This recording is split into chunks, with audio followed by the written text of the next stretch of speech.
आज शिक्षा और दर्शन के बारे में थोड़ी सी चर्चा करेंगे। जानेंगे फिलॉसफी क्या है और कुछ इसके बारे में फैक्ट जानेंगे। दर्शन के पाश्विक संप्रदाय के बारे में जानेंगे, जैसे कि आदर्शवाद और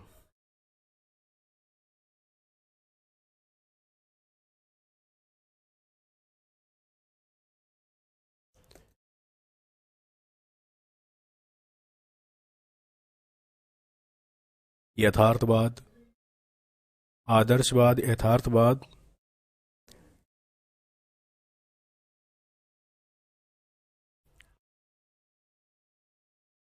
प्रकृतिवाद। नंबर 3 प्रकृतिवाद,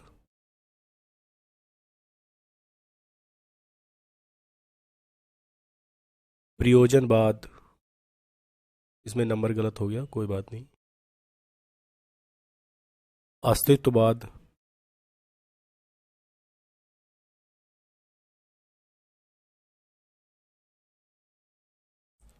और अंत में है मार्क्सवाद। ये 5 हम पाश्विक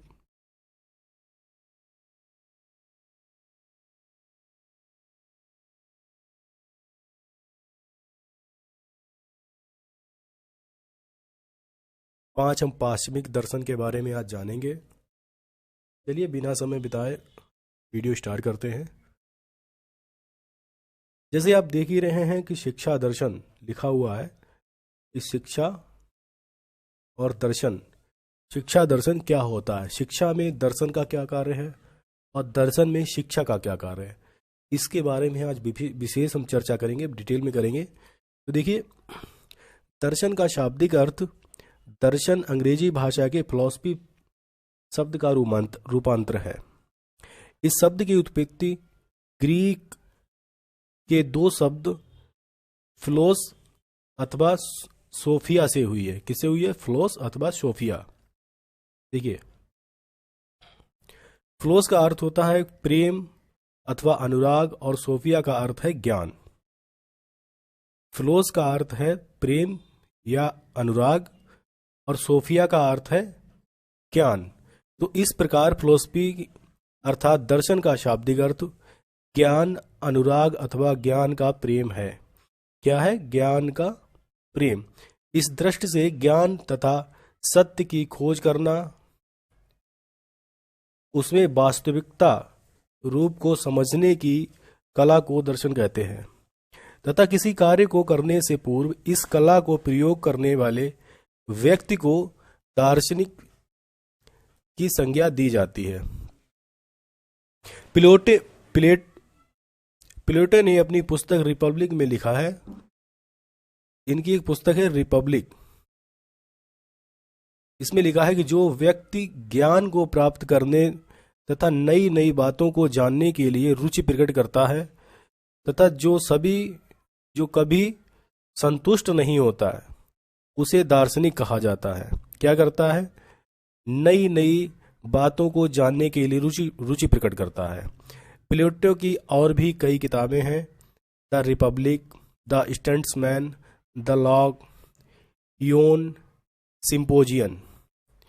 ये प्लेटो की रचनात्मक पुस्तकें हैं। अक्सर प्रश्न पूछ लिया जाता है यूजीसी नेट में, बाकी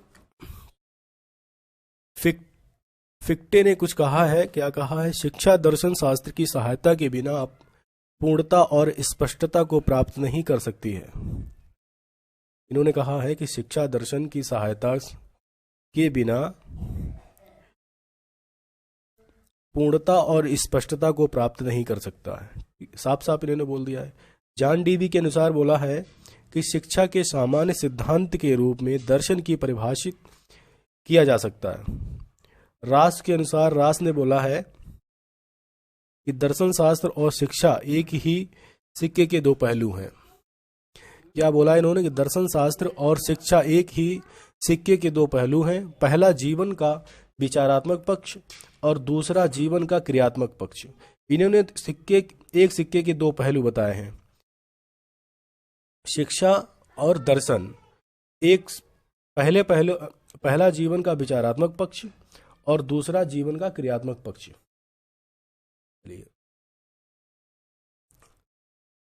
अब दर्शन के पाश्विक संप्रदाय के बारे में थोड़ी सी हम चर्चा करेंगे।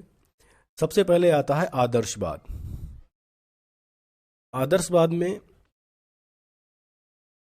आदर्शवाद सर्वाधिक प्राचीन विचारधारा है।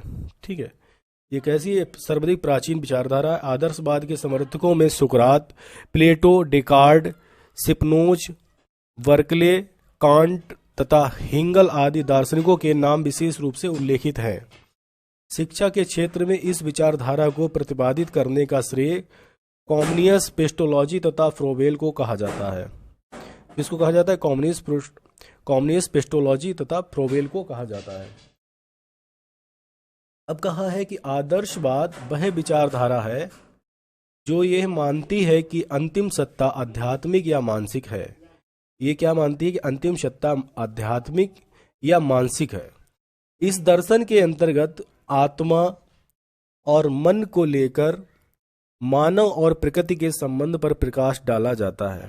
क्या है? कि आत्मा, मन, मानव और प्रकृति के संबंध पर प्रकाश डाला जाता है। जीवन में चिंतन को मुख्य स्थान इन्होंने दिया है। आदर्श वालों ने कहा है कि जीवन में चिंतन को मुख्य स्थान दिया गया है। ठीक है, तो ये किस पे मानते हैं? आत्मा को मानते हैं, प्रकृति को मानते हैं, चिंतन को मानते हैं। रूबिकर ने कहा है कि आदर्शवादी ये बताते हैं कि मन या मस्तिष्क ही संपूर्ण जगत को समझने का आधार बिंदु है। इस पे कहा है ना, मन और मस्तिष्क। अब शिक्षा में आदर्शवाद देख लेते हैं। शिक्षा में आदर्शवाद, शिक्षा के क्षेत्र में आदर्शवादी दृष्टिकोण प्रस्तुत करने का श्रेय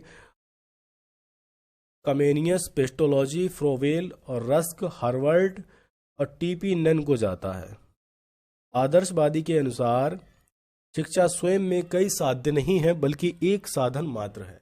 शिक्षा स्वयं में कोई साध्य नहीं है बल्कि एक साधन मात्र है। क्या लाइन बोली? बल्कि एक साधन मात्र है। शिक्षा के माध्यम से माता पिता, समाज, नई पीढ़ी में अपने आदर्शों का साक्षात्कार करते हैं। शिक्षा के माध्यम से ही राज्य आदर्श नागरिकों का निर्माण करता है। अब देखते हैं कि शिक्षा का माध्यम से आदर्शवादी समाज में जनतंत्रिका आदर्शों को प्राप्त करना चाहते हैं। इसमें थोड़ा से प्रमुख शैक्षणिक विचार देखते हैं। रॉबर्ट आर रस्क ने बोला है कि आदर्शवाद में मानव और प्रकृति में समन्वय स्थापित किया है और पशुओं पर मनुष्य की श्रेष्ठता दिखलाई है। वास्तव में मानव एवं पशु की शिक्षा में सबसे बड़ा अंतर मनुष्य की विशिष्ट शक्तियों के कारण ही है। क्या कहा है इन्होंने? कि वास्तव में मानव एवं पशुओं की शिक्षा में सबसे बड़ा अंतर मनुष्य की विशिष्ट शक्तियों के कारण ही है। मनुष्य में जो विशिष्ट शक्तियां हैं उसके कारण है। जोहान फ्रेडवेल हार्वर्ड के द्वारा शिक्षा का प्रयोजन बालक के नैतिक चरित्र का विकास है। इनके अनुसार शिक्षा की प्रक्रिया में बालक की भी रुचि को सबसे अधिक महत्व दिया जाना चाहिए। किसको दिया जाना चाहिए? बालक की रुचि। इनके अनुसार शिक्षण में सबसे पहले तैयारी करानी चाहिए, तैयारी की आवश्यकता होती। इसके बाद प्रस्तुतिकरण, प्रेजेंटेशन, इसके बाद तुलना, इसके बाद सामान्यीकरण, इसके बाद व्यवहार की स्थिति आनी चाहिए। मतलब इन्होंने पहले में दिया है तैयारी, सबसे पहले प्रिपरेशन करवाएं। तैयारी इन्होंने नंबर 1 पे दिया। नंबर 2 पर इन्होंने प्रस्तुतिकरण दिया है और नंबर 3 पर तुलना, उसकी तुलना करें और नंबर 4 पर सामान्यीकरण और नंबर 5 पर इन्होंने दिया है व्यवहार। इन्होंने जोहन फ्रेडरिक हार्वर्ड ने 5 नियम दिए हैं। एक और महाशय हैं फ्रेडरिक ऑगस्ट फ्रोवेल। शिक्षा दर्शन सबसे अधिक आदर्शवादी माना जाता है। इन्होंने कहा है कि शिक्षा दर्शन सबसे अधिक आदर्शवादी माना जाता है। इनका मानना था कि मनुष्य में बाल्यावस्था में उनकी शक्तियां अनभिव्यक्त रूप में रहती है और शिक्षा एकमात्र कार्य इन शक्तियों को जगाकर उनका पूर्ण विकास करता है। क्रोवेल ने शिक्षा में आत्मक्रिया को मुख्य विधि माना है और बालक में रचनात्मक को प्रोत्साहित करने पर जोर दिया है।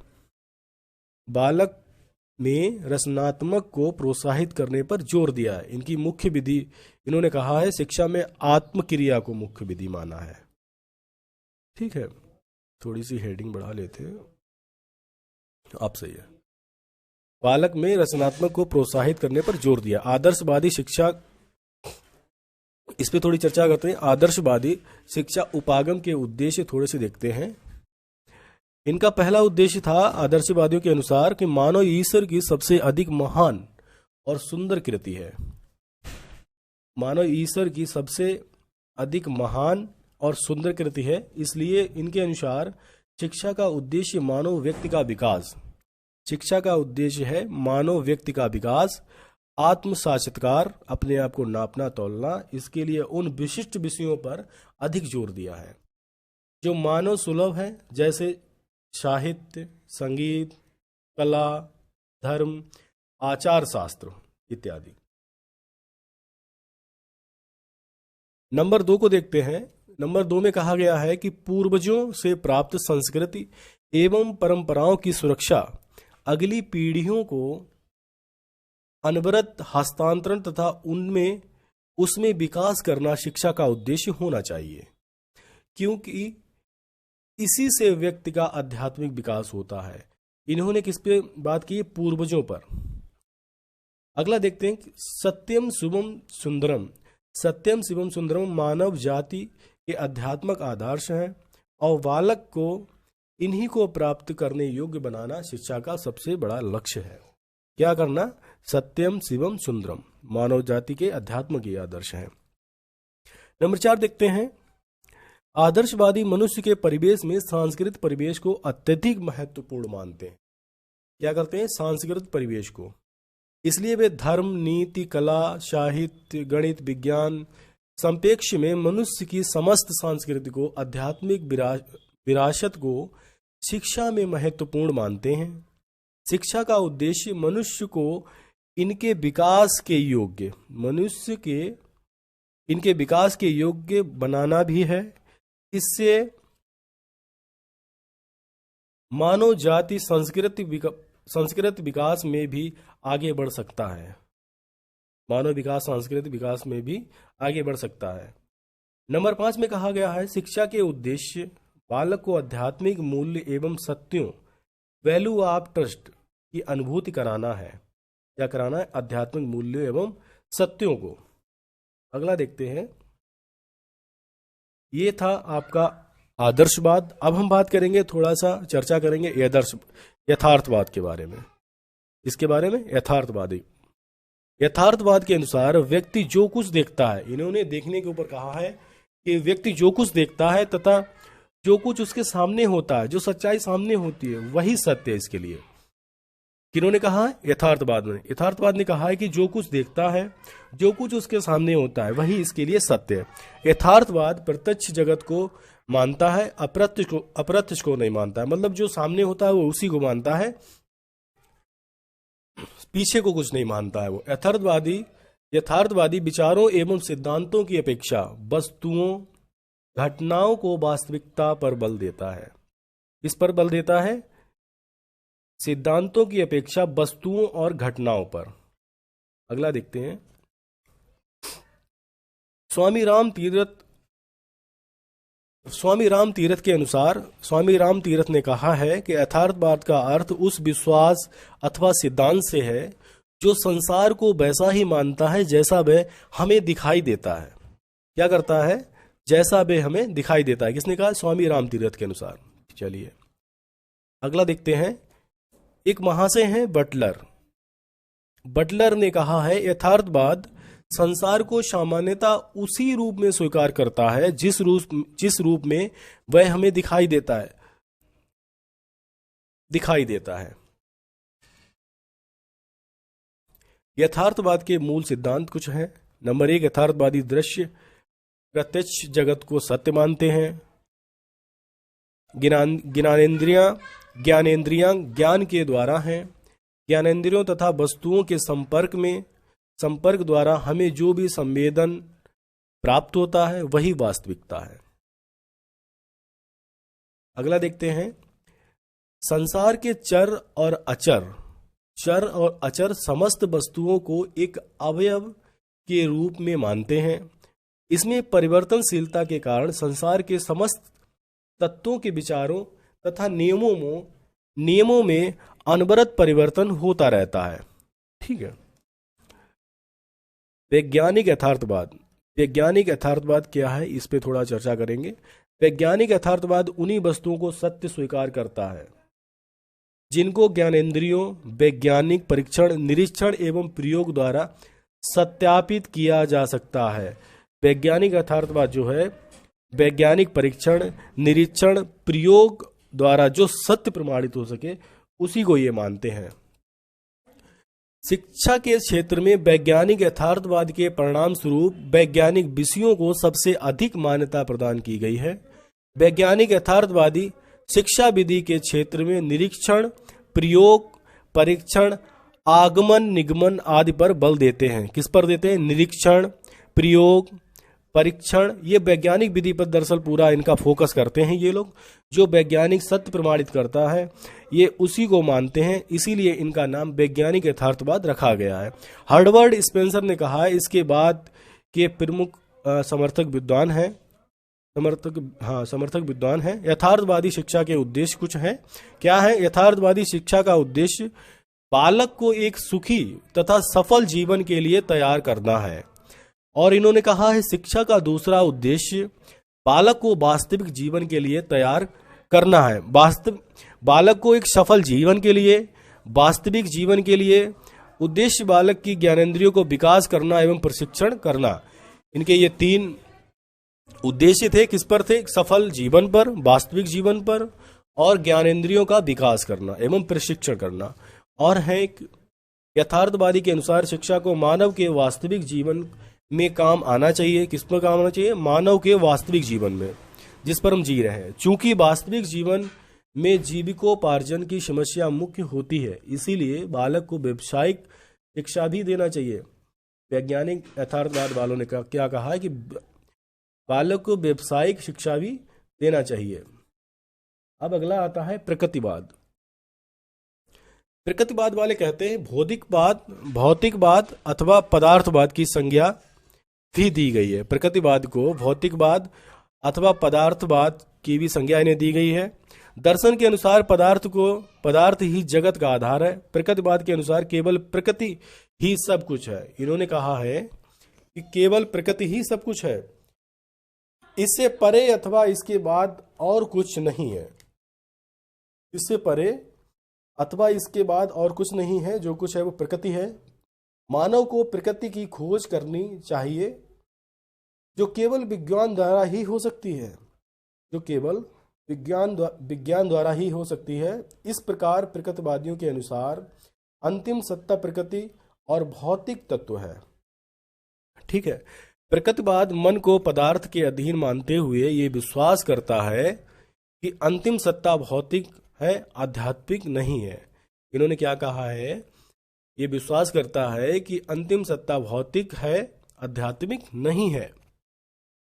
आगे देखते हैं प्रकृतिवाद के समर्थक कौन कौन से हैं। अरस्तु हैं, कॉम्टे हैं, होम्स हैं, बेकन हैं, डार्विन हैं, लेमार्क हैं, हक्सले हैं, हर्वर्ड स्पेंसर हैं और रूसो।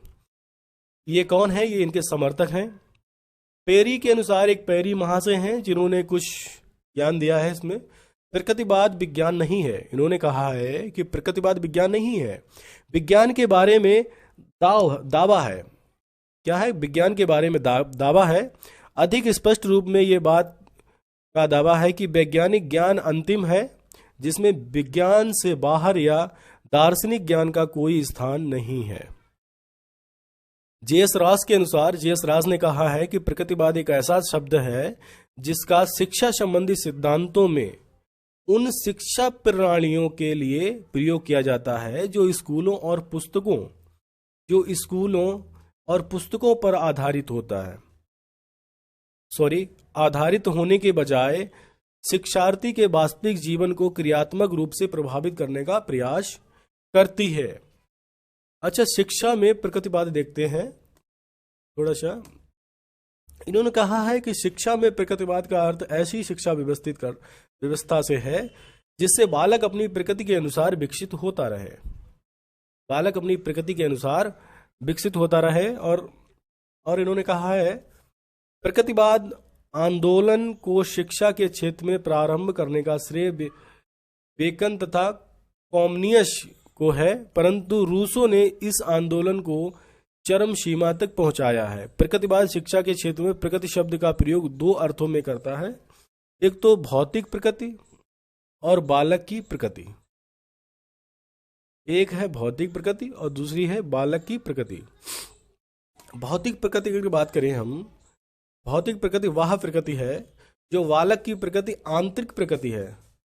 भौतिक प्रकृति वह प्रकृति है बालक की आंतरिक प्रकृति, बालक की प्रकृति आंतरिक प्रकृति है, जिसका अर्थ उन मूल प्रवृत्तियों, आवेगों तथा क्षमताओं से है जिनको लेकर बालक जन्म लेता है। क्या करता है? बालक जन्म लेता है। प्रकृतिवाद के अनुसार बालक को स्वाभाविक रूप से विकसित करने के लिए वह प्रकृति के नियमों को उनकी आंतरिक प्रकृति के अनुसार प्रयोग में लाना चाहिए। क्या करना चाहिए? प्रयोग में लाना चाहिए। तो ये प्रकृतिवाद था। अब हम बात करेंगे, चर्चा करेंगे प्रयोजनवाद पर थोड़ी सी। प्रयोजनवाद क्या है? प्रयोजनवाद दर्शन की वह शाखा है जो किसी पूर्व सिद्ध सत्य को स्वीकार नहीं करती है। क्या नहीं करती है? जो पूर्व सिद्ध सत्य को स्वीकार नहीं करती है। इससे व्यवहारवाद, क्या है? व्यवहारवाद, अनुभववाद, फलवाद, प्रयोगवाद आदि नामों से भी जाना जाता है। प्रयोजनवाद ने जगत पूर्व निर्धारित तथा पूर्ण है, सत्य सार्वभौमिक है, इस आदर्शवादी मान्यता को चुनौती दी और नवीन स्थापना प्रस्तुत करके यह प्रतिपादित किया कि संसार तथा सत्य दोनों परिवर्तनशील हैं। इन्होंने कहा है कि संसार तथा सत्य दोनों परिवर्तनशील हैं। इनमें प्रकृतिवाद की यह अवधारणा का भी विरोध किया है कि मनुष्य की प्रकृति का एक खिलौना मात्र है। मनुष्य की क्या है कि मनुष्य प्रकृति का एक खिलौना मात्र है। अगला देखते हैं प्रयोजनवाद। प्रयोजनवादियों के अनुसार कहा है कि जो विचार अथवा सिद्धांत कल सत्य था वह आवश्यक नहीं है कि आज भी वही सत्य हो। मतलब ये जो पूर्व का जो सत्य होता था भाई ये उसको नहीं मानते थे। इसीलिए उन्होंने बोला है कि जो विचार अथवा सिद्धांत कल जो सत्य था, मतलब पीछे वाला यस्टरडे, कल जो सत्य था वो आवश्यक नहीं है कि वह आज सत्य हो, परिवर्तन भी हो सकता है। इनके कहने का मतलब है। प्रयोजनवाद एवं शिक्षा क्या है, इसके बारे में थोड़ी चर्चा करेंगे। प्रयोजनवाद तथा आधुनिक शिक्षा का घनिष्ठ संबंध है। विचारधारा का नारा है परिवर्तन। इनकी विचारधारा का जो नारा है वह है परिवर्तन।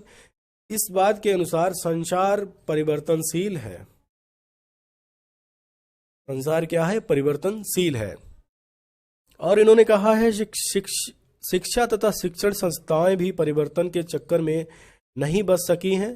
शिक्षा के क्षेत्र में इस विचारधारा को प्रतिपादित करने का श्रेय विलियम जेम्स तथा प्रसिद्ध दार्शनिक एवं शिक्षा शास्त्री जॉन डेवी को है। प्रयोजनवादी शिक्षा में बालक को बहुत महत्वपूर्ण स्थान देते हैं। उनके अनुसार बालक शिक्षा के लिए है, ना कि बालक शिक्षा के लिए है। इन्होंने कहा है कि इनके अनुसार शिक्षा बालक के लिए है, ना कि बालक शिक्षा के लिए है।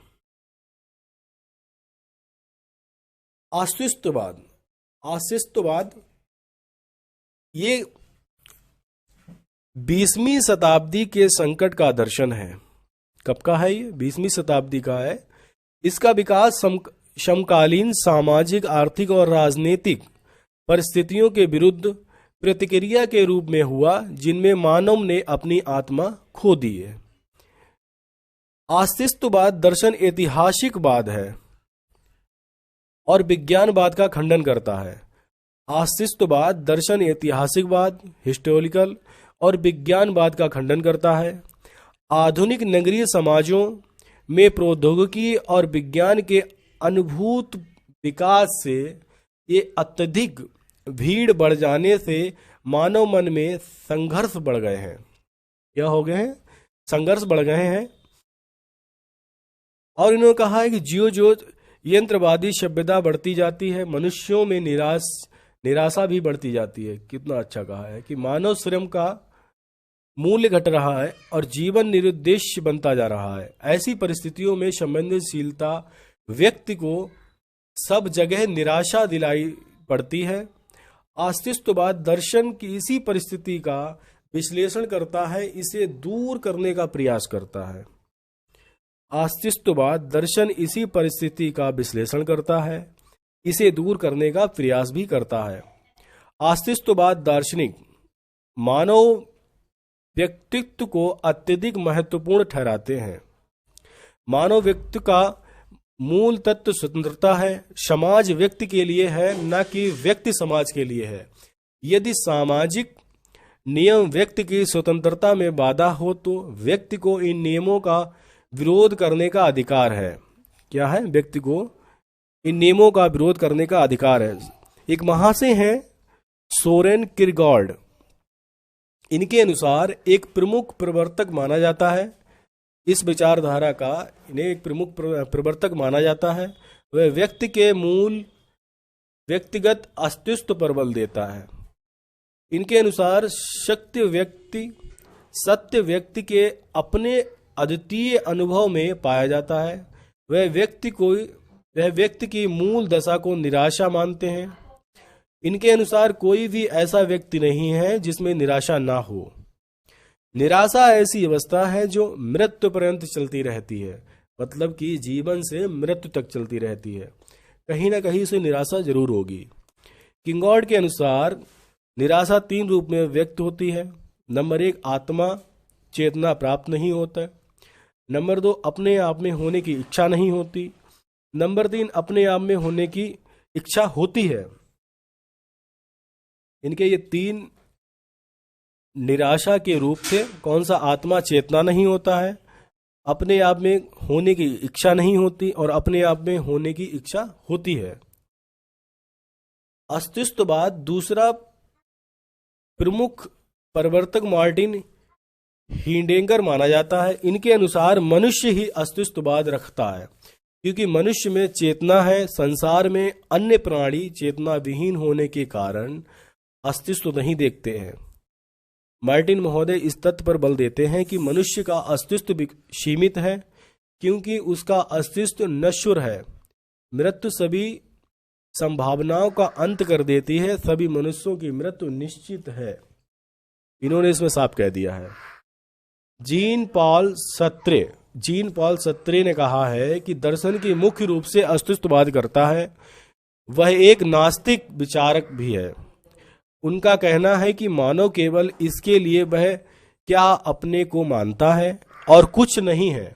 यही अस्तित्ववाद का प्रमुख सिद्धांत है। मनुष्य न केवल यह चुनने के लिए स्वतंत्र है कि वह क्या बनेगा, वरना वह इसके लिए भी उत्तरदायित्व है कि वह क्या बनने का विकल्प चुनता है। अस्तित्ववाद की कुछ विशेषताएं हैं। क्या है इनकी? ये अस्तित्ववाद दार्शनिक समस्याओं में सत्य से अधिक संबुद्ध पर बल देता है। सत्य से अधिक संबुद्ध पर बल देता है। सामान्य से अधिक विशेष पर बल देता है। ठीक है। ये सार तत्व के बजाय अस्तित्व पर बल देता है। अस्तित्ववाद ज्ञान तथा व्याख्या के स्थान पर क्रिया तथा चुनाव पर बल देता है। यह क्या के स्थान पर कैसे को महत्वपूर्ण देता है। और अस्तित्ववाद मानव व्यक्ति को महत्वपूर्ण मानता है। मानव व्यक्ति का मूल तत्व स्वतंत्रता है। ये क्या करते हैं? ये अधिक विशेष पर बल देते हैं। किस पे? सामान्य। ये सार तत्व के बजाय अस्तित्व तत्व पर बल देते हैं। ये व्याख्या के स्थान पर क्रिया चुनाव पर बल देते हैं। ये क्या के स्थान पर कैसे हुआ इस पर बल देते हैं। मानव व्यक्ति का मूल तत्व स्वतंत्रता है। अगला देखते हैं मार्क्सवाद। मार्क्सवाद क्या है?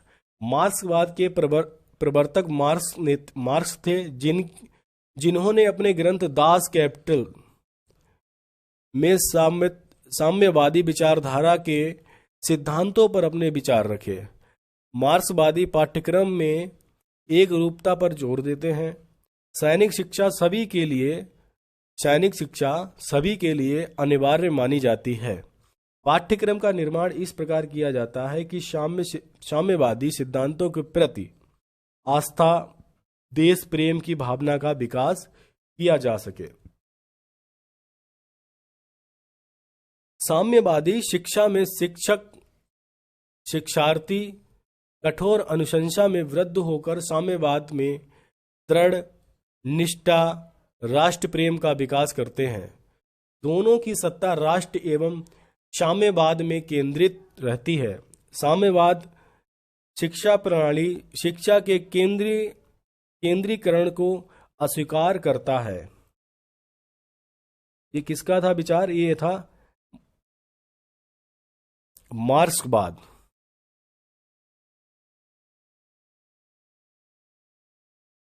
तो आज हमने सीखा है आदर्शवाद,